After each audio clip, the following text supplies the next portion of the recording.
So that meant private, and that meant I needed to find also founders that I could get along with, and that agreed that we would be useful to and for each other.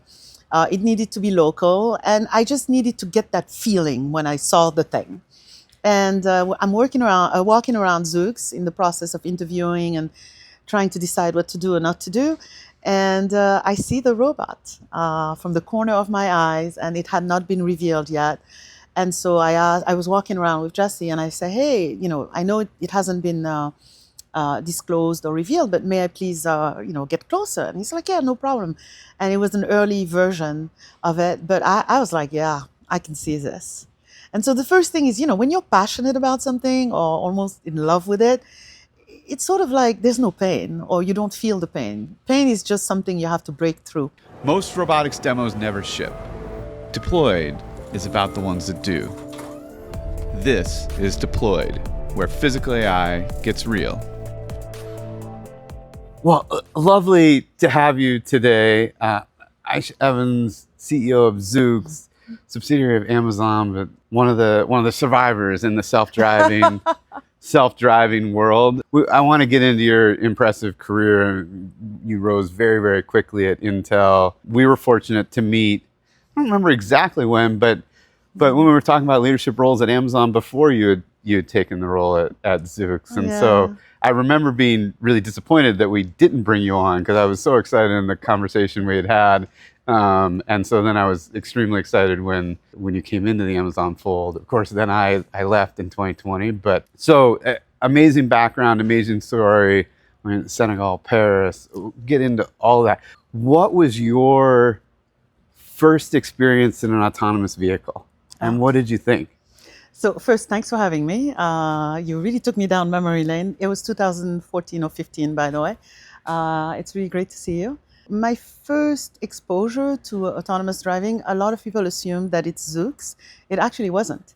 At Intel, we acquired Mobileye, I believe maybe in 2015, something like that. And we had to try several times to convince the company to do it. There was the concept of data center on wheels, and that was my first. So Mobileye really was my first exposure and experience with an autonomous vehicle. That's awesome. And but do you remember the first ride? Do you, like, everyone seems to remember their first ride. Like, for me, yes, I remember it, but it matched my expectations. Okay. I.e., you go, first couple of minutes, you're like, I just can't believe this is happening. And then, you kind of get bored and you're on your phone or doing whatever. And I'm sort of a little bit of a dreamer, kind of like absent-minded. So I don't remember the rest because it was so uneventful. But I also got that from wireless. I tell people the first 2/3 of my career was in wireless, and including working on GSM, GPRS, and Edge. And so I look at the kids of today, and I'm like, you're so lucky. Yeah. You can FaceTime your parents or your friends or WhatsApp or whatever it is whenever you want. I remember still my $1,000 a month phone bills, as I had to call my parents once a week, and that had to be budgetized because it was just a 20-minute phone call. So seeing what's happening now, it's sort of like it prepares you for autonomous driving types of transport transitions, and you go, yeah, it's totally possible. That's amazing. I've been doing a little bit of, you're talking about telecommunications and long distance phone bills. I've been doing a little bit of kind of history of the workforce, and at the peak, there were 420,000 telephone operators in the United States, right? And obviously, all of that has been quietly and kind of silently automated. And I think that's what you're pointing to, is like, this technology just gets adopted and then it's seamless, right? That first experience in an autonomous vehicle is kind of mind-blowing. Do I trust this? Do I not trust this? And then it's like, great, this just feels works. Normal. And you can see, I mean, we haven't had that much disruption. And yes, there's been you have all types of transportation in the transportation network. Obviously, we also saw what happened with ride sharing and ride hailing. But you can just see this maybe for households starting to be a utility in some ways. And by the way, I'm not claiming that people are going to give up their cars. They won't. But at scale, do we really need 2.5 cars per family? I'm not so sure. My daughter just turned 16 and is getting her license, and I had kind of hoped that it would be sufficiently Oh, ubiquitous that she would never have to drive, because it is scary. 20, 30, 40 hours of driving is enough for a human to learn to drive. But obviously, the AI, the models, it's taken a lot more work. I think we crossed paths a little bit more when I was at Scale AI and helping build a lot of the data sets for self-driving. But you're right. Once it's working, it's seamless. But you and I were talking before this that like it takes some intentionality in the design and the work of building hardware to make that hardware feel seamless. How do you all think about that at Zoox? And you're building custom hardware. yes, indeed. So first, let me back up the boat a little bit. So I have a little contrarian point of view on how long and how much it takes to know how to drive. I actually believe that yes, the last part, the last mile of learning to drive for a human is 30 to 40 hours, and then practice, practice, practice. But I actually think that as soon as we come out of the hospital and we're put in that car seat and we're snapped to the back seat or front seat, well, not front seat, but forward or backward, we're already learning to drive. Yes, I We're think that's learning right. rules, we're developing intent, we're scanning, we're monitoring, and that's the part that's hard. So under nominal conditions, self-driving is fairly ubiquitous and easy, and I don't mean easy in a disrespectful way, but dealing with all of the other things that happen all the time and knowing how to have the intuition to react to them smoothly is really the big deal. Intentionality. So I have to give all the credit to the co-founders of Zoox. So Tim Kentley-Clay and Jesse Levinson, and particularly Tim. Some know him as TKK. He was the design thinker. And first, the customer experience. If you're starting from scratch, you're unencumbered. And so the entire interior of the cabin is around the rider. It's really inviting the rider to use that space however they want to. We've seen some people dance, we've seen some people just on their phone, boring. We've seen people just conversing the whole time. We've seen people sleeping, meditating. So it's built around the rider. We want to give you a safer, more enjoyable way to ride. But then there's the exterior of the vehicle, because you're entering society, especially when we come into a new city. They have never seen it, right?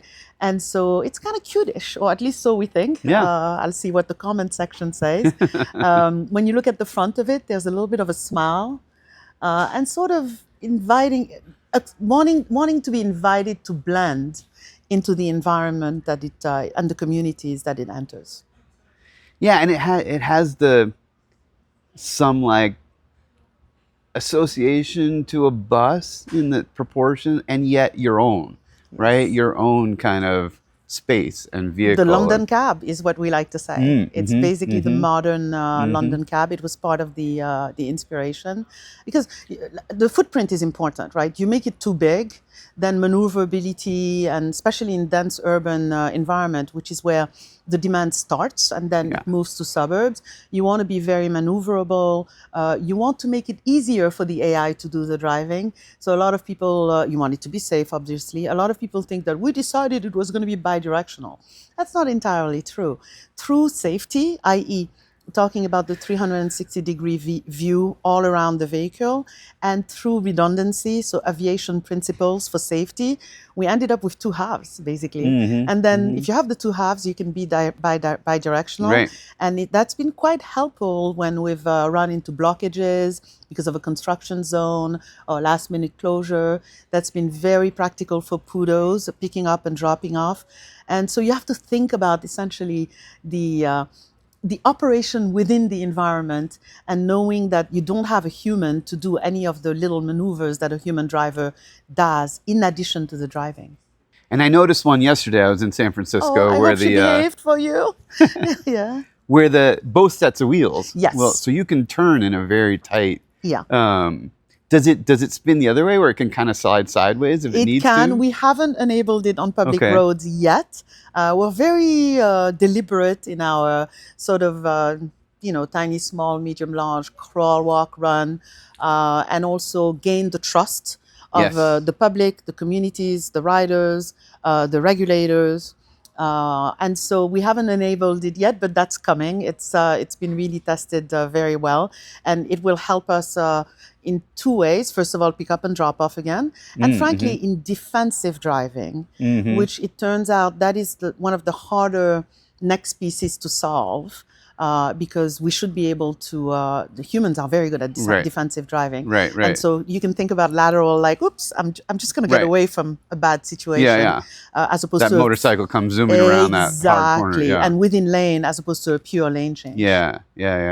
No, I mean, our robots have 4 independent I saw wheels that. as well. Yeah, and it's amazing in hospitals, right, where you just need to slip a little bit to the side, and if the robot has to pivot, like it's going to run into the wall, everyone freaks out, right? Exactly. And if it can just gracefully, I want to come back to AI and this notion of like how we train our own kind of models and how that mirrors and how it doesn't. But I also like didn't give you much of a chance to give kind of your background story and your career and history. And I'm curious how you made it into tech, the kind of what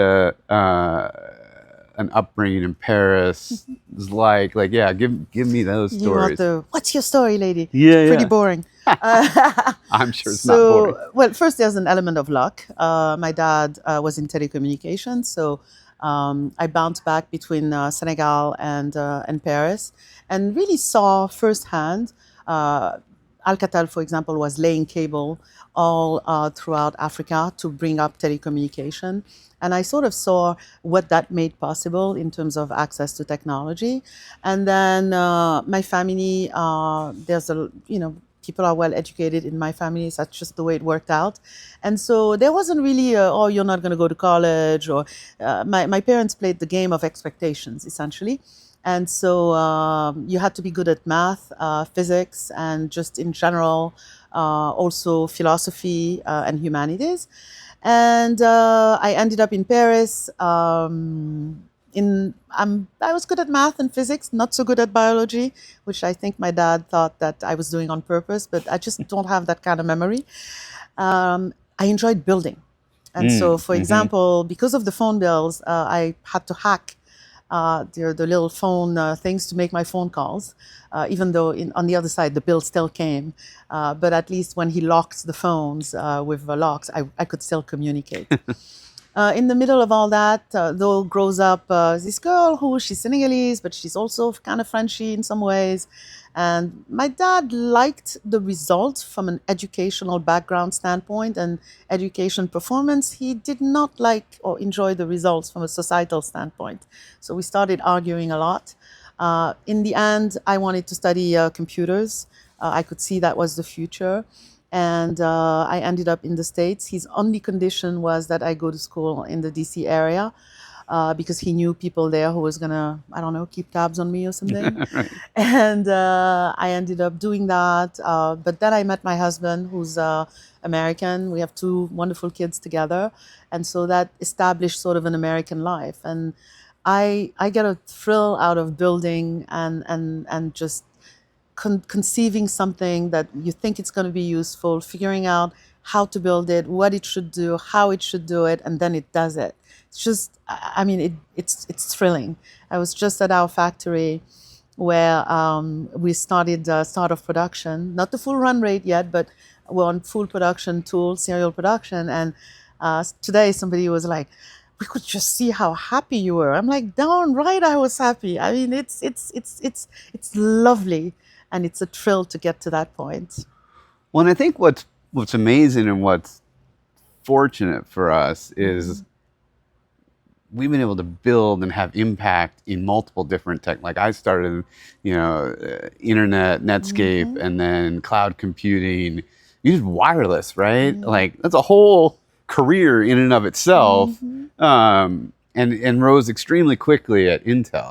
I'm kind of curiously, I did read a little bit of background where you kind of described like always illuminating the problem. Kind of there's a don't complain sideways or downward, complain up. And that's often a way to gain more response. I don't know if that's That's what happened. that's your story. Yes. But then obviously when you become CEO, where do you go, right?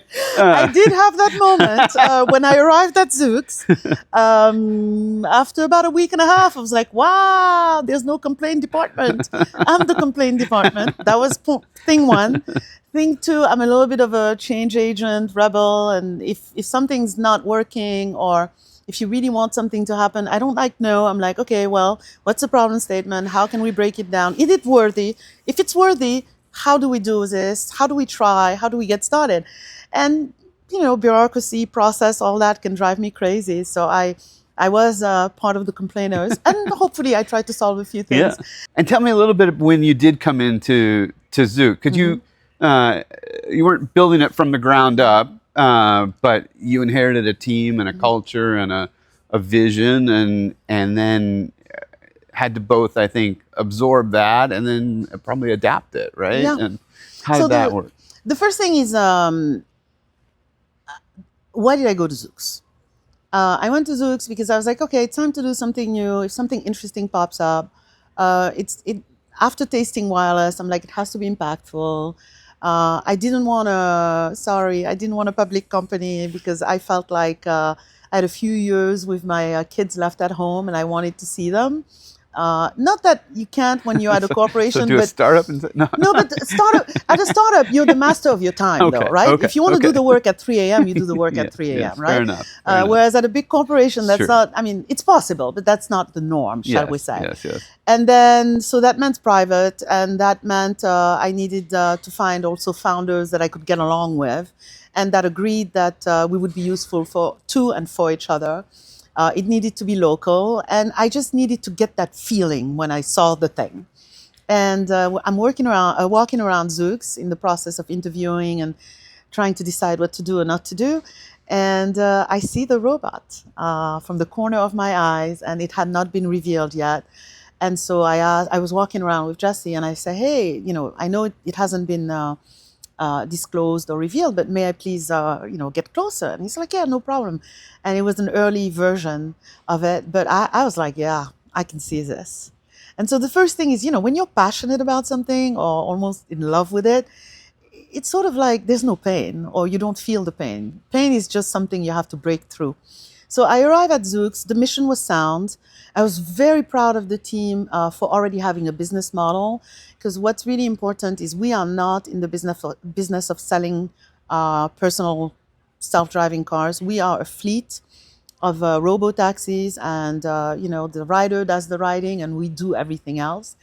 And so the foundation was sound.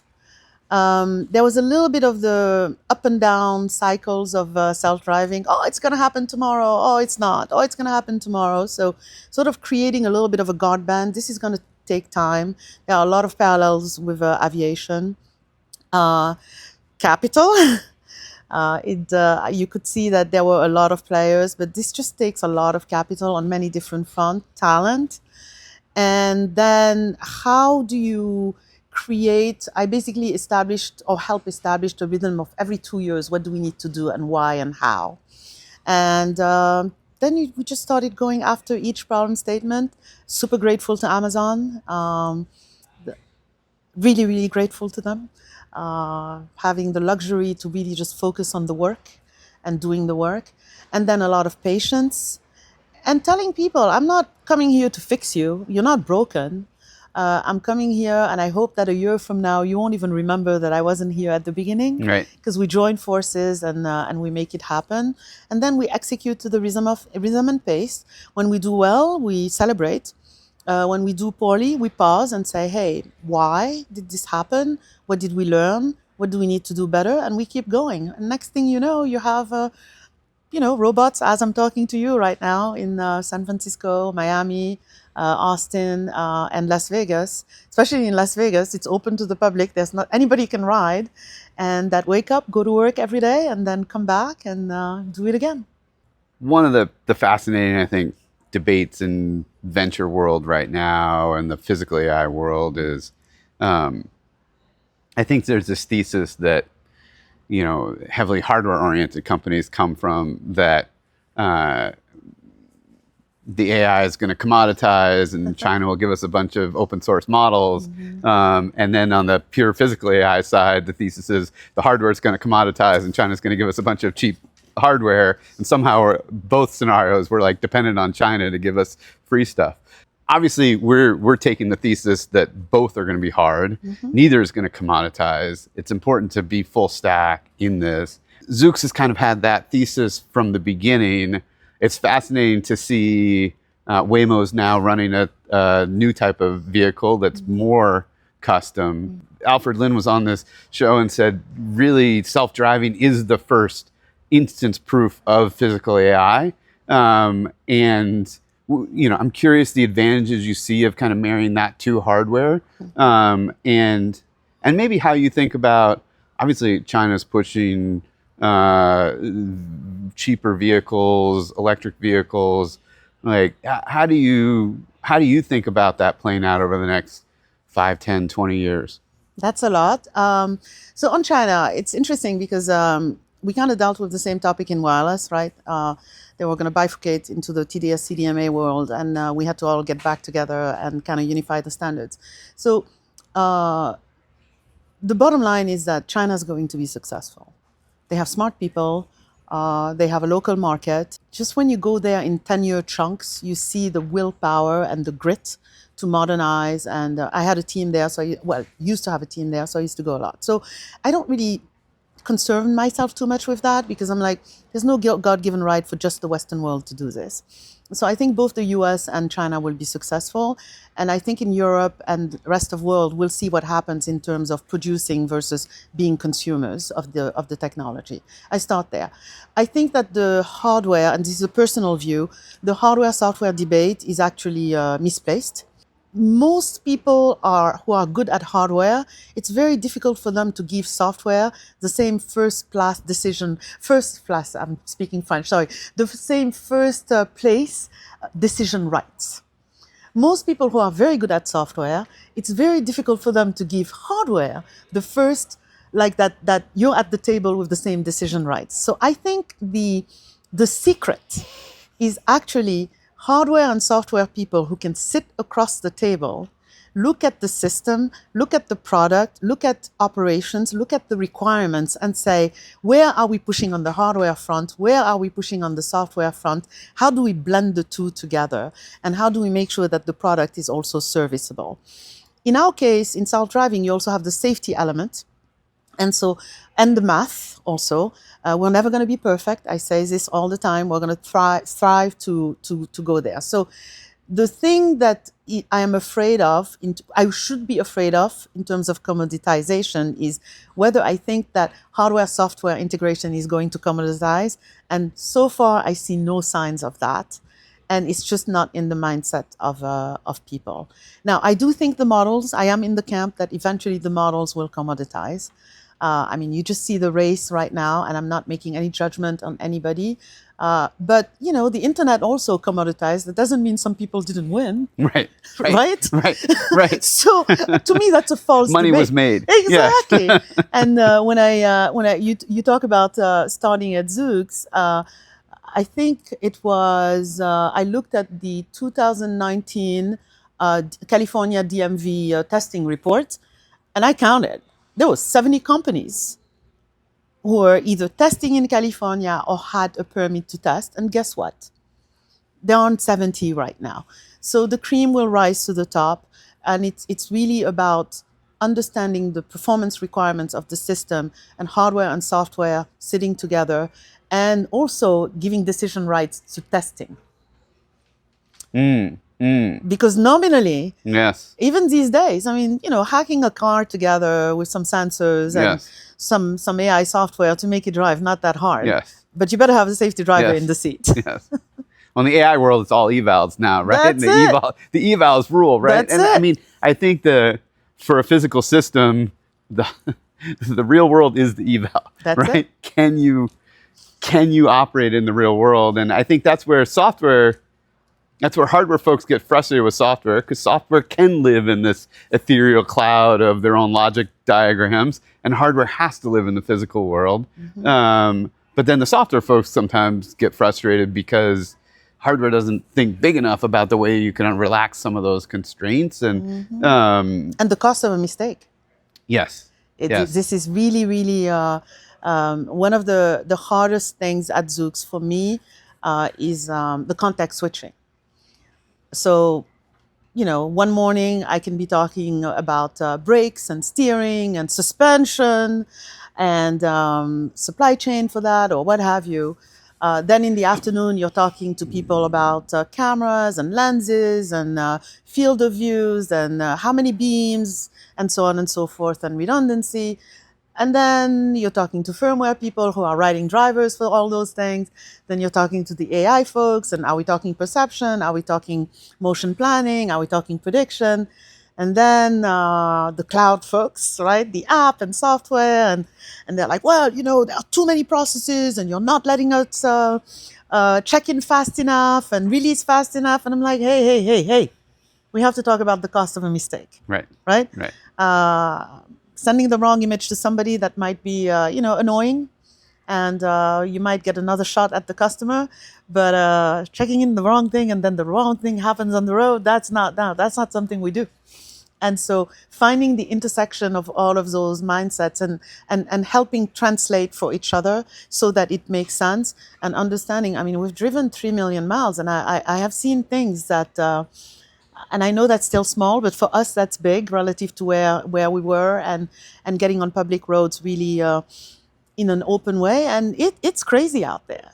I was at Scale AI. I saw some of these degenerate. I'm curious to compare notes on, but I mean, there were parts of somewhere in the kind of Middle West where they put stop signs on both sides of the road, right? And then there are others where the stop sign has completely faded to yellow, or in some cases, 2 stop signs on top of each other. Obviously, there's some famous videos on the internet of a truck carrying light signals. Any particular fun ones come to mind for you? All of those and more. And not to mention, actually, this is one where it was a learning. We probably, it's okay now, but we underestimated also human reactions to the vehicle, if you know what I mean, because we look different. Yes. So when we first show up, there's a whole thing now in terms of our community engagement, because sometimes I'm in a Zoox and somebody's right next to me and I'm like, please stop filming, drive. You're looking sideways. You should be driving. We've had people walk up to the vehicle, to many people, hug it. And I'm like, really? No. We've had people, mistreat her. So we see a lot. But we're grateful too, because this is one of those things where we do a lot of simulation, but until you get out there in the real world and you start operating, and in our case, right, there is no safety driver, there are no manual controls. Right. That robot has to figure things out. Right. I was just talking to somebody about that. They were talking about sort of investment and the space and everything, and I'm like, when I remember that moment of panic, and I was like, wow, this is 2019, late 2020, like, oh my gosh, we have to raise hundreds of millions at a time, right? How are we going to do this? And little did I know that less than 10 years later, I mean, people talk about raising billions now, like it's just a thing. Yeah. And I'm like, wow. And then on the other side, at some point, that money has to be made somehow, because, that's why it's called investment. So the scale has totally changed. But I also believe that it will normalize. It's a little bit like, it's exciting time to be alive. We, as a species, can go solve things that we didn't even think we had a shot at in pretty much every single field. And so it's exciting. And, I look at the internet, I look at wireless, I look at even mainframe to PC. Humans figure it out, and it will normalize somehow. One of the things I think about too is like our whole lives we've been basically the beneficiaries of Moore's law. Yes. Right? That silicon's smaller and smaller, cheaper and cheaper. And I think AI is benefiting from that as well. Absolutely. Like those hundreds of millions, billions of dollar budgets are coming down Now, people are finding more and more data to train against. But hardware doesn't gain those same benefits, right? I remember in the drone space, wanting to plot a Moore's law curve on battery density, energy density, and it's like there's a kind of linear improvement curve with some step functions, but it has not been. It doesn't exist. Yeah. Yeah. Batteries are actually one of the biggest challenges. You do want enough energy, because you don't. The whole point is not to be going back to depot to charge all the time. That doesn't make sense. Utilization is important. Being on the road is important. So that's one where I would love to see a lot more innovation, because right now it doesn't scale at all that way, and it's a critical part of the system. Yeah, I mean, people ask why don't we have air taxis, right? Why are we doing?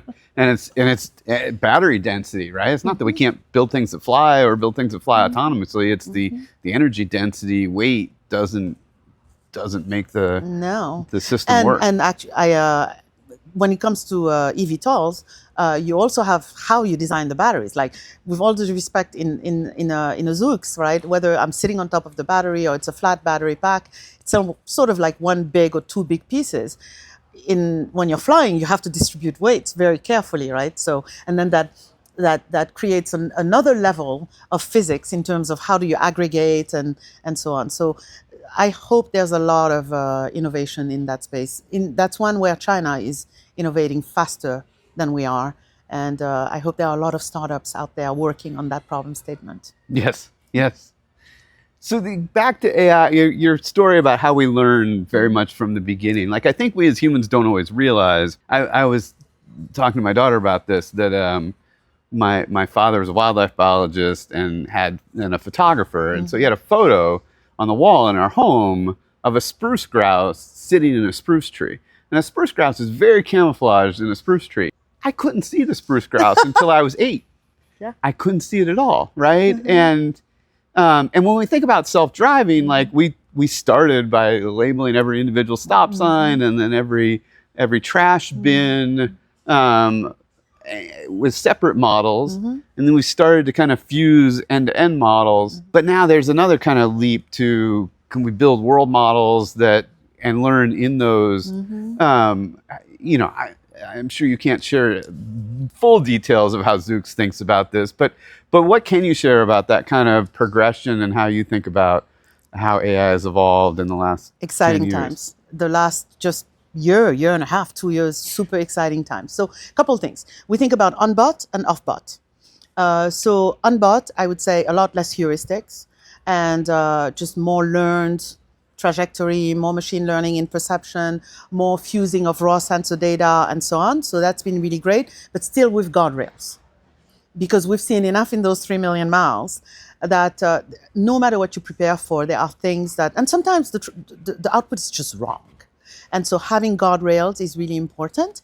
And so skinnier scaffolding for guardrails and more machine learned outputs. That's how we think about it on bot. We are not in the camp of just full end-to-end and just let it rip. That's not what we do. And we're not criticizing others who do. Zoox does Zoox and the others do what they do. So that's on bot. And being able to, we think will be regulated forever, basically. And we should be, by the way, given that it's kind of like saying you don't want to regulate planes. That's not going to happen.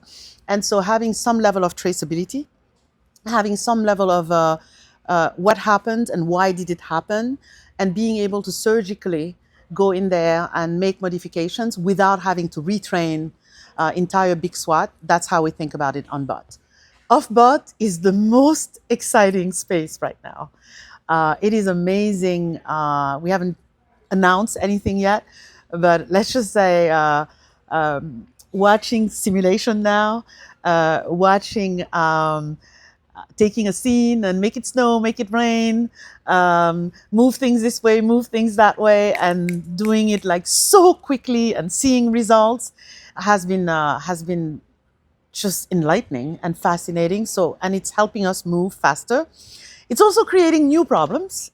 So for example, if you look at structured testing on dummies, that's a very standard way to test around pedestrians or future pedestrians on a test track. Well, computer's smart now. World model now knows that, no, that's a dummy.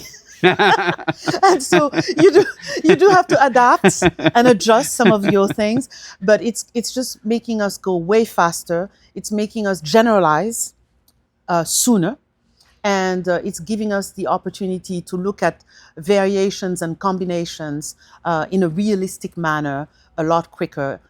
Now, we're not that yet at the point where we can just say, okay, bring up San Francisco and simulate all the driving in there. Let's not exaggerate, but it's been fantastic in progress. The third one that people don't talk about much is just we're working more effectively and more efficiently. Yes.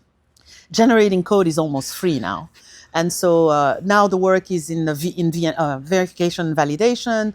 The work is in triage. The work is in quickly deciding, does this idea work or doesn't work? Is it worth doing more or not? Knowing when to stop and not just keep using tokens to use them. Your clearance process for safety clearance, all of those things are going a lot faster. So if you walk into Zoox right now, whether you're in HR or you're in validation or you're in legal or you're in finance, people are just working more effectively and more efficiently. Yeah, I was talking to David Mendel, who I had on a previous podcast. I was talking to him before the podcast, and he was like, "How is it that AI is making us all work 4 times as hard?" Because it's producing so much faster. Yes. And so much more, and we still have to say good or not good. Yes, yes. Well, and as builders, we just are always impatient. Of course, want it. We're like more. And now it's like, wait, yeah.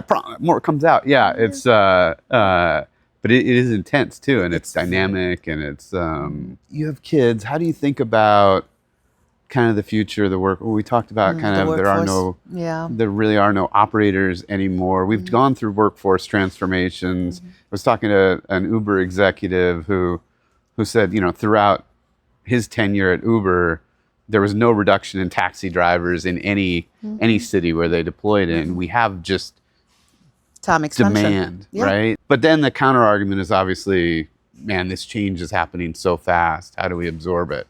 How do you think about it? So I'm an optimist by nature. That's why I work in the fields that I choose to work in. If you look at the arc of history, every present generation thought they were special. If you could go back and live within Rome, they thought they were, the it. And so far, statistically, every time there's been a transformation, we've transformed along with it.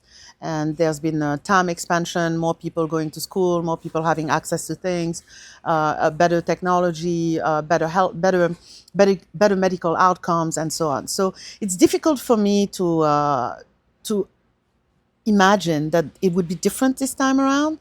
I think also humans have a survival instinct that's built into almost it's built into evolution. So I tend to think that we're going to figure it out.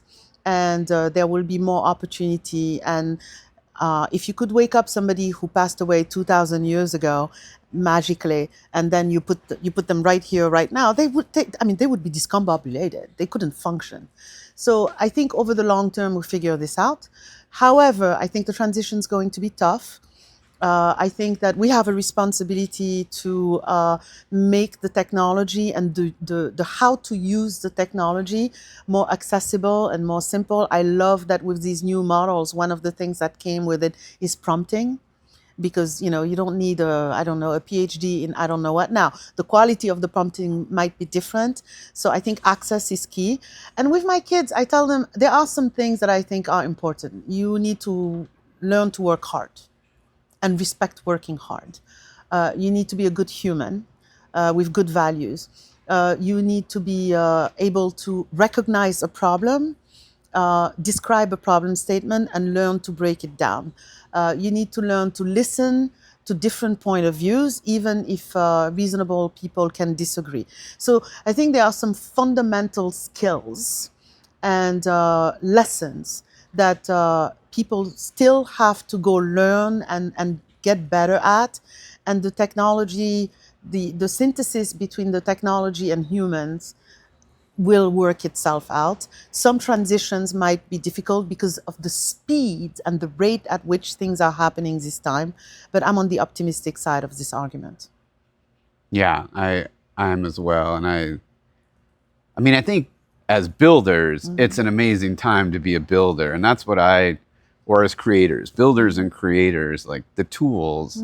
I mean, to learn to program, I couldn't like ask code to spit out. I went to a bookstore and like tried to find a sample of code to learn from, right? And also one of the things, I mean, I'm probably going to out myself, but you know, we travel a lot and all this stuff, and normally it's just emails and catching up on docs or whatever. But I'm finding myself a lot of times now sitting somewhere waiting for whatever, a plane ride or something, and kind of like in an intense back and forth with some of the models. Right. Discussing and saying, well, what about this? But why that? And finding some things, and I'm like, I had not thought about that. Or, why is that? So there is a certain element of the exercise of curiosity that's back that at least I am enjoying. When it speaks to some of the, however we want to describe intelligence, and I mean, there's obviously different debates on this, and you know, Jan LeCun makes strong arguments that we're not learning in the way humans are. But the point that you can have an intellectually rigorous debate with these models at a level of parity that's quite high, right? And I think you do get to a point where there are some places where your expertise is way deeper than those models, and you kind of realize, all right, the models are time to stop. Yeah. But it can kind of bring you up in a lot of spaces, absolutely, very, very quickly. And it's changing quickly, especially in the area of math and probability. What it was capable of 9 months ago versus now, totally different. Yes. I mean, frankly, shockingly different. Yes. We get lost in all of this kind of debate about Department of War and are these things dangerous and security, and like miss sometimes that, subtly they are dealing with much more sophisticated. Absolutely. It's like we spent a year talking about hallucinations, and we don't really talk about hallucination anymore. And that's, I mean, a credit to the teams working on that. And I do remember as a kid thinking, why can't I have a television in my pocket?